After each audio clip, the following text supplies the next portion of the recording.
First topic today, what do we have?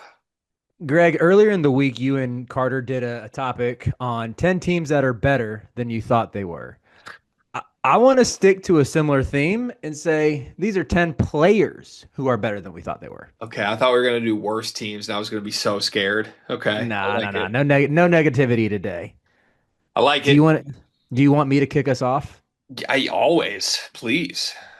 I think the clearest answer to this one is Jaden Bradley. Like that dude is as I'm thinking through the best point guards in the country, I feel like he can't fall further down than like five or six. The dude is a closer.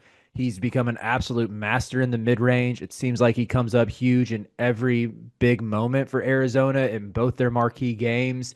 He just produces great defender. And as we were looking at this team in the preseason, I was really high on Arizona, but I thought it would be because of more Burries than Bradley alongside Koa Pete. And he has stepped up and answered the bell and then some. I endorse that message. Winner. Every time I watch Jane Bradley, I'm like, I would not want any other guard in this game than him. He's sensational.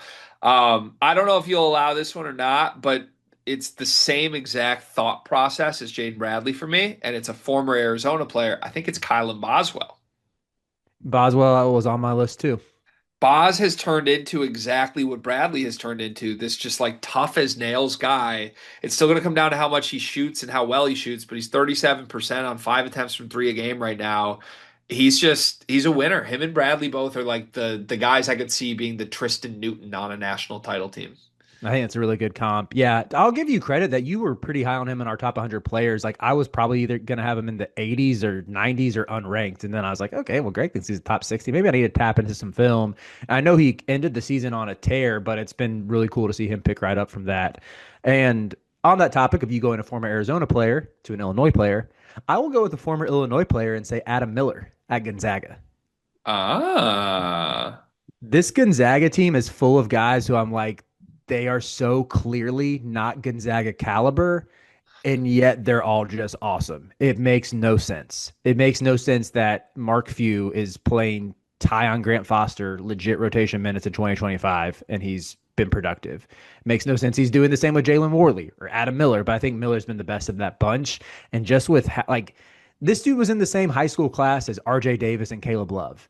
His first season with Illinois, when I thought he was a one and done, was when he was dropping like 20 points in his debut against a Kim Pom sub 300 team while we were in the middle of a pandemic. You know, like this dude's been in college for a long time, but it seems like he's found a situation where his skill sets are maximized and like he's just bought in and I think contributing to this really, really good Gonzaga defense. I love this Zaga team. I think they could end up being the number one defense in the country, largely because it feels like they have like seven Adam Millers. But no, he's finally on like the perfect roster build for him. I think it's good to see because I liked this game years ago. I still like his game.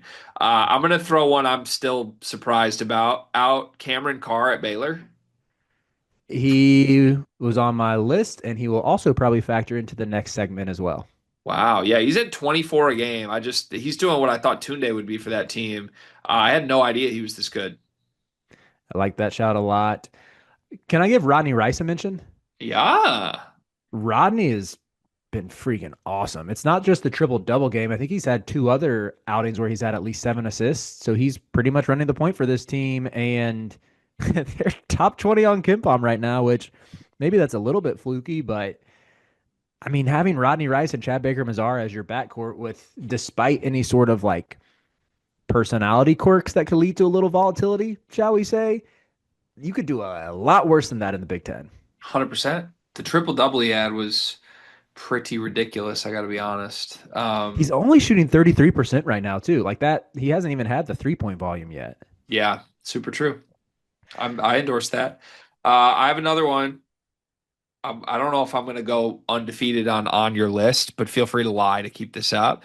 I think Aiden Holloway's on my list. I had an Alabama guard of your choosing between Yeah. Latrell Wrightsell and Aiden Holloway. So we can go with Holloway. That sounds I good to never me. thought Holloway would be like an 18 a game guy. I feel like he's like year two transfer, like living up to all his recruiting pedigree stuff, but none of this was there last year for me. He looks great.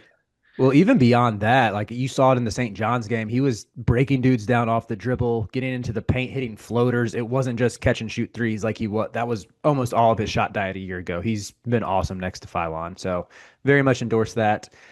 This might be the first one that you try to veto, but I'm going to put him on here anyway. Keyshawn Hall. I'll let it go. Keyshawn Hall, like I was a fan of his at UCF, but I acknowledge he had been a career loser up until this year. Yet all he's done is score like 22 a game and he rebounds like crazy. Like that dude is such a maniacal rebounder and like he has been everything for this team that we thought Tahad Pettiford would be in terms of shot creation, ability to get a bucket, and then some. So I think Auburn's playing pretty good ball, and I want to give him a mention. I am perfectly okay with that. I got zero issue giving him some love. Once again, I'm going to put this to the test and see if you allow this. Do you know who Wisconsin's leading scorer is right now? Is it Nick Boyd? It's Nick Boyd. Nick Boyd was an honorable mention, so I'm fine to put him on there. I think he scored 20 points in what, like 3 of their 4 games? Yeah, he is matching John Blackwell just in terms of scoring prowess right now, which is crazy. That's crazy, dude. He was you credit to you for being on that when he committed, for seeing some potential there. I thought he was just like a nondescript, steady floor general type, but he can actually go get you a bucket, shooting 38% from 3 right now too, which is I believe better than he was last year at San Diego State. I'm extremely mad Dusty May didn't just use his personal connection and take him to be the point guard on this team. Kills me. I'm a little bit sad that Carolina didn't close him when I think they brought him for a visit and for some reason didn't close. So Mm. good job, Greg Gard. Okay, I have a freshman in your conference. Darius Adams, I think, is going to be good this year and really freaking good in year 2, You're not spooked by the last game? where he shot like 0 for 4 from the field, but attempted 17 free 21 throws. free throws, yeah. Which, like, I mean, credit to him. So I had Matt Maderno on the Maryland recap for the almost lost to Mount St. Mary's game this morning. And he was basically like, when I used to play pickup growing up, there was this guy in our neighborhood that every time someone shot a jumper, he would just go, jumper broke. And I've been texting my friends every Darius Adams shot attempt this year, jumper broke. So now I can't get that out of my head. He's shooting like 9% from 3, but he's getting the line. So I guess I buy it. He passes the eye test. Yeah, so he's 2 for 21. I didn't realize his 3-point percentage was that bleak. When it leaves his hands, it looks like it's going in. Like, I don't know, but there must be something about it that is broke. But where I think he's been most impressive, it ties into the foul drawing. Like, he's way more explosive, way more shifty in the paint than I realized. And he's been a good finisher, too. So we don't have to throw him on right now, but I at least want him in contention. Jumper We have broke, two. man. We have two. We have 2 more spots left. So with the list right now is Jaden Bradley, Kylan Boswell, Adam Miller, Cameron Carr, Rodney Rice, Aiden Holloway, Keyshawn Hall, and Nick Boyd. So there's 2 spots left. I have a nominee that I will bet my life is not on your list. All right, let me hear it. Price Sanford. He is not on the list, but Nebraska is good, so I'm willing to hear you out. 18 a game, 4 rebounds, 3.5 assists. Jeez. He's Okay, their Price. he's their best player. Him and Rank Masters duo is like ridiculous. Price has basically turned into Peyton Sanford, but with a more versatile game. He's great. It's really fun to watch. I didn't even think he would be like a starter on this team, let alone like their best player and first option. Nebraska is good. I think they're a tournament team, and nobody really realizes it yet. He's fun. I'm good with that. I'll give you my last 2 nominees. So I have Darius Adams as a nominee. I would throw both KJ Lewis and Shelton Henderson in there. I think KJ Lewis probably has the best stats right now, and Georgetown is halfway decent. So maybe I give him the nod. Yeah, KJ Lewis is averaging 19, 7, and 2 right now. I want KJ Lewis on this list. That's a great shout.